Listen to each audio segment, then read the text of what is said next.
De acordo com o mapeamento global realizado pela Universidade Johns Hopkins dos Estados Unidos, pelo menos 20 milhões de pessoas já se infectaram com o novo coronavírus pelo mundo. Em meio às pesquisas para a produção de vacinas que possam frear o avanço da Covid-19, a Rússia saiu na frente ao anunciar na semana passada a Sputnik V, vacina que, segundo o governo russo, teve a aprovação regulatória do Ministério da Saúde do país no combate à nova doença. Só que a vacina vem sendo questionada pela comunidade científica internacional pela falta de informações clínicas a respeito de sua eficácia. A gente fala mais sobre o assunto conversando agora com o biomédico Vinícius Said, nosso convidado aqui no Issa Bahia. Seja bem-vindo. Bom dia, Vinícius. Bom dia, Jefferson. Bom dia, Fernando. Bom dia a todos. Tudo bem? Tudo ótimo, um prazer tê-lo aqui conosco. Muito obrigado por aceitar o nosso convite. Vinícius, a própria Organização Mundial da Saúde já divulgou que não vai recomendar a vacina desenvolvida pela Rússia. Quais são as informações que estão sendo questionadas pela comunidade científica internacional?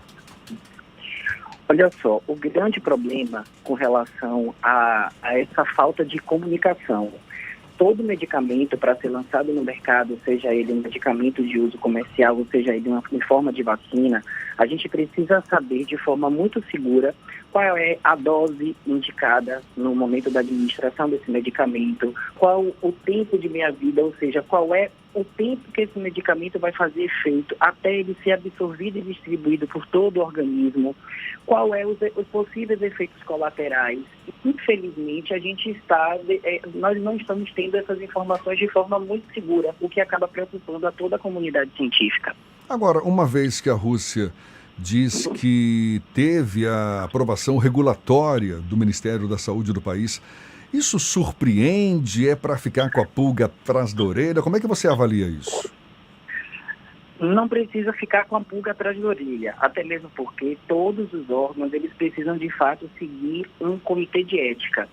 Então, todo medicamento, todo ensaio clínico, toda pesquisa científica que vai envolver seres humanos ou animais, antes mesmo de começar, esse projeto ele precisa ser aprovado pelos dois comitês de ética, o de animais e o de seres humanos. E isso nos deixa confortável, porque precisa seguir todo esse protocolo. Contudo, o que nos deixa intrigado é porque todo ensaio precisa passar por algumas fases, ensaios clínicos, até o medicamento ser injetado no ser humano. Então, a partir do momento que cada fase vem sendo executada, esses artigos científicos precisam ser publicados, de forma internacionalmente, para que todos os centros de pesquisa, todos os pesquisadores e também as pessoas leigas possam ter acesso a esse estudo. E, infelizmente, até o momento, a gente não tem informações suficientes desses artigos que foram publicados. Hoje... Isso que faz, de fato, nos deixar... porque, por qual motivo que essa metodologia não foi informada de forma correta, né?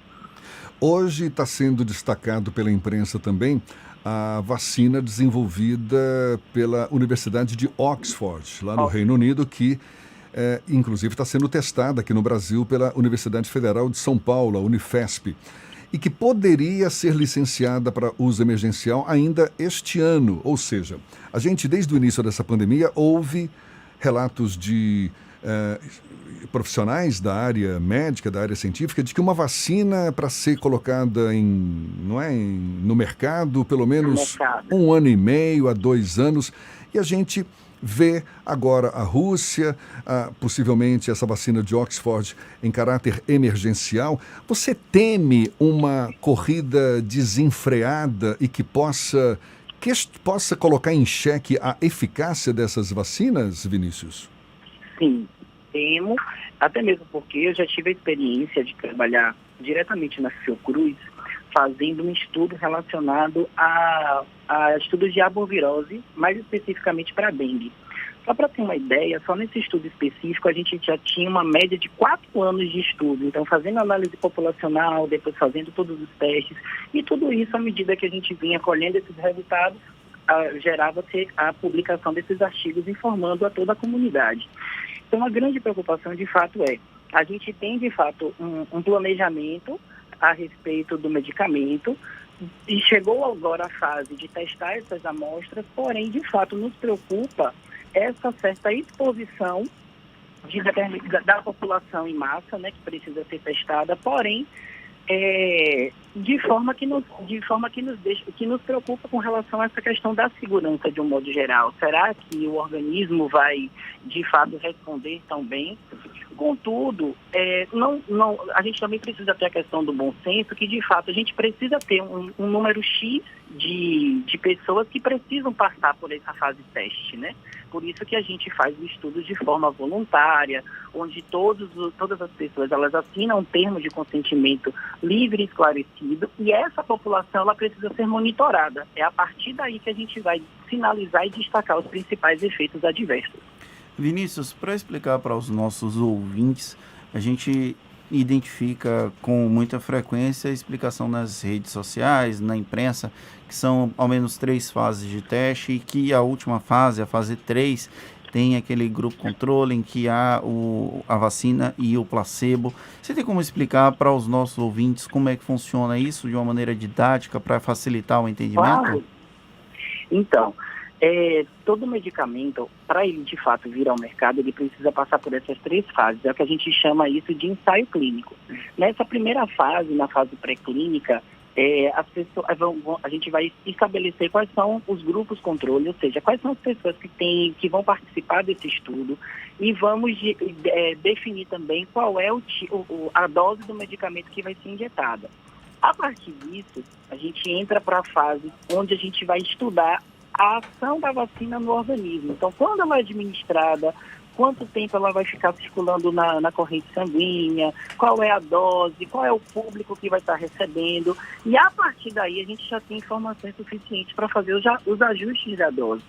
Quando chega na fase 3, aí sim a gente pode de fato pegar esse medicamento e distribuir num número maior de pessoas e analisar, por exemplo, questões étnicas, questões populacionais, diferenças de região para região. Então entra uma questão também sociocultural frente à exposição da vacina. E a partir daí, se a gente já tiver, de fato, uma segurança com relação a todos os itens citados, a gente vai, de fato, pode ser, na verdade, autorizada.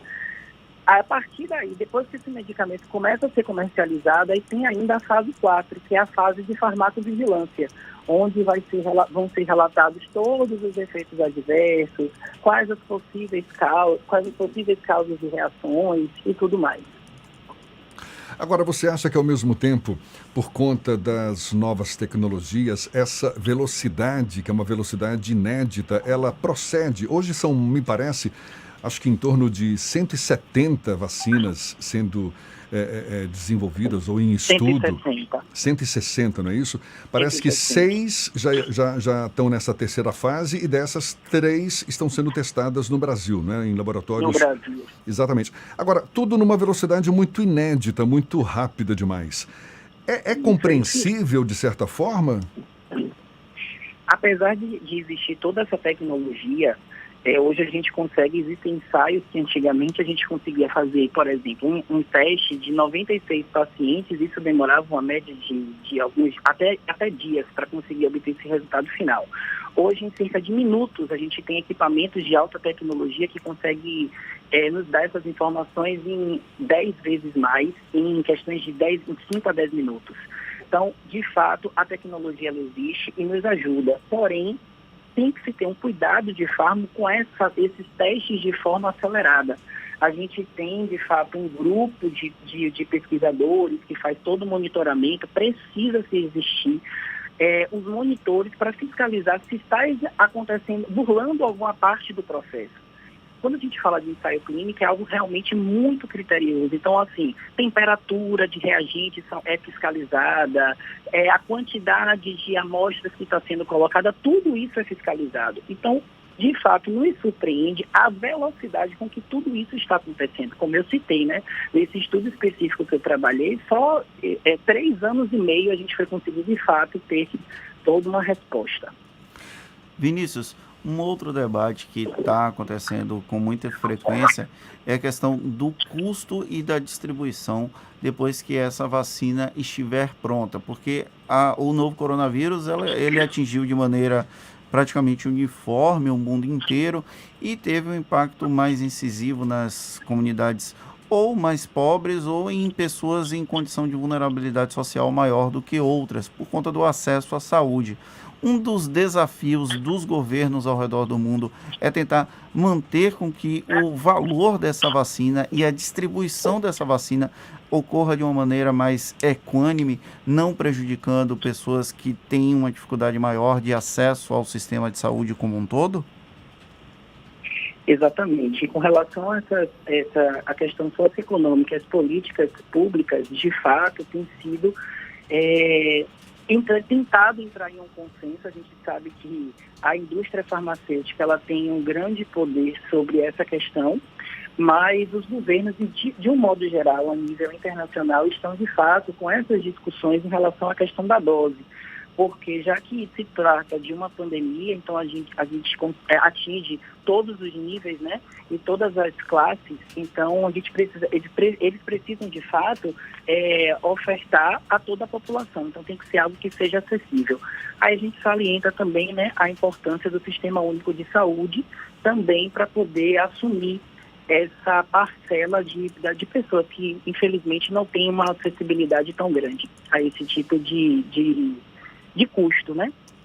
Vinícius, no universo das vacinas, imaginando vacinas que sejam para o combate da mesma doença, existe aquela que seja mais eficaz do que a outra? Ou seja, a gente corre o risco de ter uma vacina sendo aplicada na nossa população não tão eficaz como outras que possam estar circulando pelo mundo?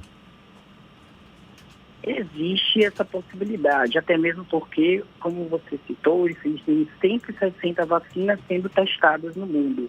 Então, não só existe uma única indústria farmacêutica. Então, cada uma vai continuar, por mais que, vamos imaginar que daqui a 6 meses, de forma hipotética, 6 meses uma vacina seja lançada.